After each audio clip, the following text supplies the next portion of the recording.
अल्लाह जो कुरान, रब्बुल आलमीन जो फरमान, अल्लाह जो कुरान फरमाए तो बिस्मिल्लाहिर्रहमानिर्रहीम कुल्लु नफ्सिन ज़ाइक़तुल मौत व इन्नमा तुवफ़्फ़ौना उजूरकुम यौमल क़ियामह फमन ज़ुहज़िहा अनिन नारि व उदख़िलल जन्नत फ़क़द फ़ाज़ वमल हयातुद दुनिया इल्ला मताउल गुरूर।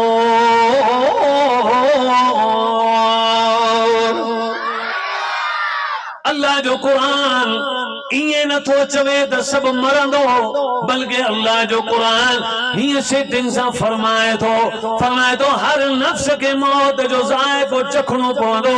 मौत के ज़ाइक़े सां खुदा जे कुरान तशबीह ॾिनी।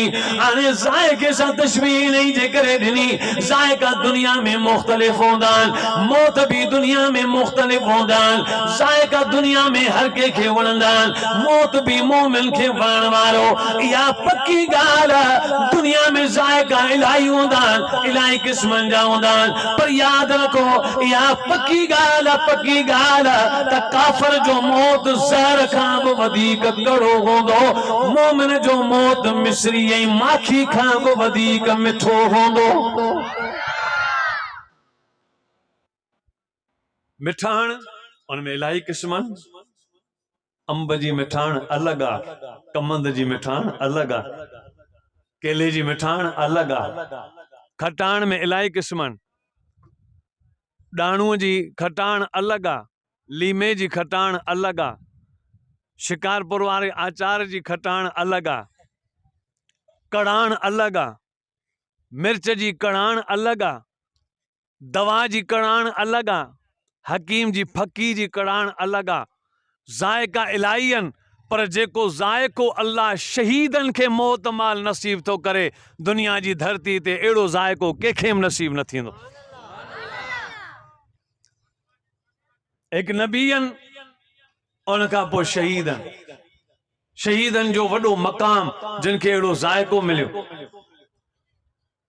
महबूबन फरमायो शहीद के शहादत महल माकोड़ी जे चक जेतिरो भी ईज़ा न थींदो आहे, छो जो शहीद के शहादत महल कटजण महल पंहिंजे रब जो दीदार पियो थींदो आहे। तव्हांखे ख़बर आहे जिन दीदार कयो, हज़रत यूसुफ जी ज़ियारत कई, उन्हनि जूं आङुरियूं कटिजी वञूं पर आङुरियूं कटजण जी ख़बर न पई। शहीदन के शहादत महल रब जो दीदार थींदो आहे, पोइ शहीदन के शहादत महल अल्लाह जी ज़ियारत में अहिड़ा मुस्तग़रिक़ थी वेंदा आहिनि जो उन्हनि खे जान कटजण जी ख़बर न पवंदी आहे, रूह निकिरी जन्नत में पहुची वेंदो आहे। शहीदन ते माण्हू अफ़सोस था कनि, उन्हनि माण्हुनि ते अफ़सोस आहे। शहीदन ते मातम था कनि, बेसब्री था कनि।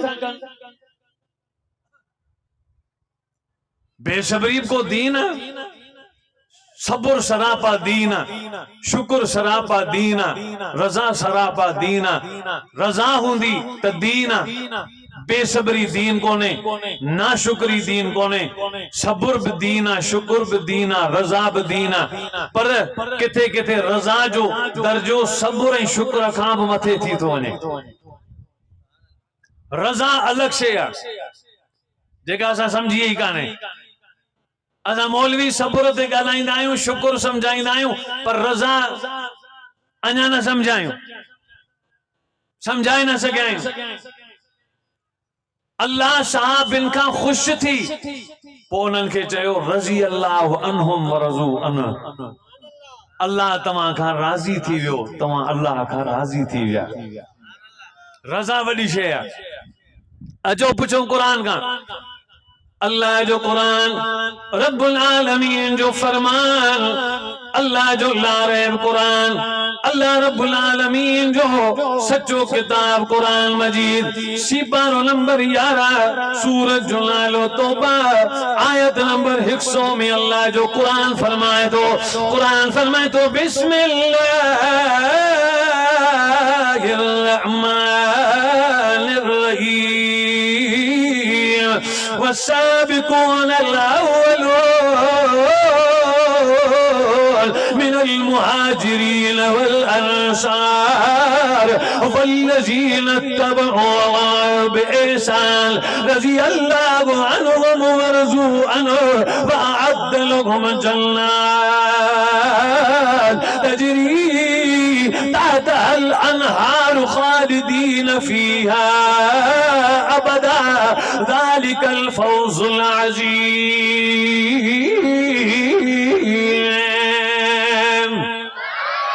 साबिक़ अव्वल पैगंबर जसावी, हिजरत करने वाला पैगंबर जसावी, नुसरत करने वाला पैगंबर जसावी, वल्लज़ीना इत्तबऊहुम बिइहसान, नेकी जी ताबेदारी करने वाला पैगंबर जसावी। कुरान फरमाए तो रज़ी अल्लाह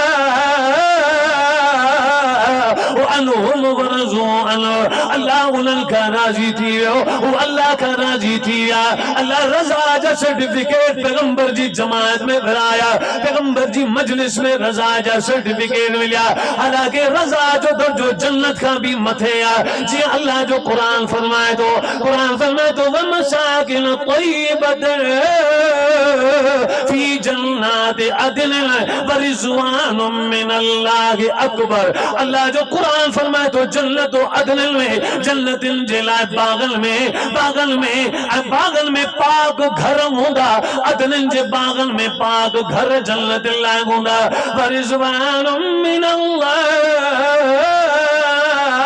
अकबर, अल्लाह जो रज़ामंदो तमाम वडो माना जन्नत में पाक घर मिलंदा, जन्नत में बाग हूरू नारू मिलंदियो, जन्नत में नारू मिलंदियो, सब कुछ मिलंदो। लेकिन अल्लाह फरमाए तो जन्नत खां बि वधीक मुंहिंजो रज़ामंदो वडो हूंदो। अल्लाह जी रज़ा। आऊं तव्हां खां पुछां थो, जेके असांजा शहीद थिया इस्लाम में, लखे करोड़े शहीद, के शहीद बेसब्री कई, के शहीद शहादत मल बेसब्री कई, रजा जी मुखालिफत कई, या के बुजुर्ग के वलीय के आलबैत के साहबिय बेसब्री जो सबक दिनो हुजे को हिकड़ो आहे सलापा सब्र। कुरान शरीफ में 100 आयतों सब्र जुआन, बेसब्री जी हिकड़ी भी काने त बेसब्री करियो कोने, हिकड़ो हुकुम कोने बेसब्री जो। बेसब्री ते इताबा, बेसब्री ते अजाबा, सब्र में कुरान 100 आयतों लिखल। ऐं रज़ा इहा भी समझो, तवज्जो कजो, हदीस पाक में जन्नती जने जन्नत में वींदा, जन्नती जने जन्नत में वींदा। अल्लाह रब्बुल आलमीन हिकड़ी जन्नत वारन से मुखातिब थी फरमाइंदो, ओ जन्नतियो मुखा का शे घुरो, दुआ घुरो, अज कबूल कया, वातमा को अखर कढो, अज मां तव्हां जो कबूल कया, वातमा को अखर कढो का दुआ कुछ घुरो। जन्नती एक बे के चवंदा छा घुरो अल्लाह का, चवंदा या अल्लाह हिते त हर शे असां के मिली वई, हिते कुन फयकून जो इख्तियार मिली वियो, जी चऊं था ये थींदो तो वने, जेको इरादो था कयूं तब मुहैया थी तो वने। या अल्लाह एडी तुंहिंजी अज़ीम मेहमानी थी वई है, केड़ी शे जी जरूरत है जो असां घुरो।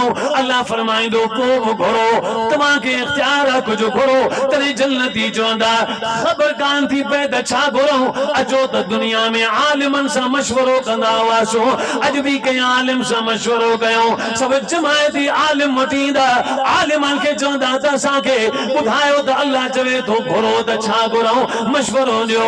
आलिम उन्हनि खे मशवरो इहो ॾींदा त ऐं मुस्लमानो मोमिनो ऐं जन्नतियो, अल्लाह रब्बुल आलमीन जी बारगाह में ही सवाल कयो ही घुरो, चो या अल्लाह ॿियो त असांखे कुझु न खपे, रुगो पंहिंजी ज़ियारत ऐं पंहिंजो दीदार कराए। चवंदा ठीकु आहे, अचो अल्लाह का घुरो। जन्नती अल्लाह के चौंदा या अल्लाह पांजी ज़ियारत कराए। अल्लाह फरमाई तो ठीक है पांजी ज़ियारत तमां के कराया तो जन्नती कई साल अल्लाह जी ज़ियारत कंदा पर सेकंडन जे बराबर लगंदी। छो जो ज़ियारत में एड़ो मज़ो हुंदो न थकावट न बुख न उन जो एहसास कुछ भी न, बल्कि अल्लाह जी ज़ियारत में मुस्तग़रिक़ एड़ा थी वेंदा जो चौंदा हमेशा रब जे दीदार में हो जो। हाणे ज़ियारत कराइण खां पोइ अल्लाह फरमाईंदो वरी बि कुझु घुरणो हुजेव, वरी बि का दुआ हुजेव त मूंखां घुरो क़बूल कयां। जन्नती चवंदा ॿी कहिड़ी शइ खपे पियो तुंहिंजो दीदार उहो मिली वियो, हाणे कंहिं शइ जी घुर कान्हे। चवंदा अल्लाह फरमाईंदो न घुरो। पोइ जन्नती ज़ियारत खां पोइ बि हिकिड़ी शइ घुरण जी ज़रूरत महसूस कंदा। उहा कहिड़ी? तवज्जो पूरे सां समझजो। जन्नती चवंदा या अल्लाह पूरे तवज्जो सां, या अल्लाह ज़ियारत तुंहिंजी नसीब थी वई, हाण असांजी दुआ इहा आहे त पंहिंजी रज़ा असांखे नसीब कर, जंहिं रज़ा जे करे असांखे तुंहिंजो बार बार दीदार थींदो रहे।